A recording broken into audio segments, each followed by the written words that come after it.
কিন্তু গিয়ে দেখে ওনার ওয়াইফ একদম মাথায় হাত দিয়ে বুক চাপড়ে চাপড়ে কাঁদছে। কি হলো গো, আমার কি সর্বনাশ হয়ে গেল গো, কি হয়েছে? ওটা শীতকালের সময় ছিল, মানে তখন তো একটা নভেম্বর অক্টোবর পুজোর পর থেকেই একটা শীতকাল স্টার্ট হয়ে যেত, একটা ঠান্ডা, একটা প্রচন্ড ঠান্ডা একটা ওয়েদার স্টার্ট হয়ে যেত। তো তখন সেই সময় ওই বাচ্চাটা, ওনার যে বাচ্চা, ওঝার যে বাচ্চাটা ছিল, সেই বাচ্চাটা না, মানে ওটা ওনার ছোট ছেলে, মানে তখন তো অনেকগুলো বাচ্চা কাচ্চা হতো।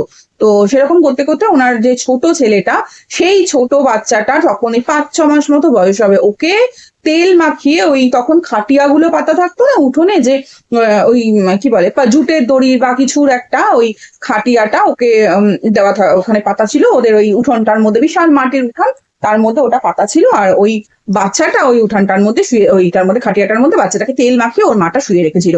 তো তখন ওই ওর এসে দেখে যে ওদের বাড়ির একটা আম গাছের ছায়া মোটামুটি ওই খাটিয়াটাকে কভার করছিল, মানে এরকম আম গাছটা যাচ্ছে, এরকম জায়গাতে বাচ্চাটা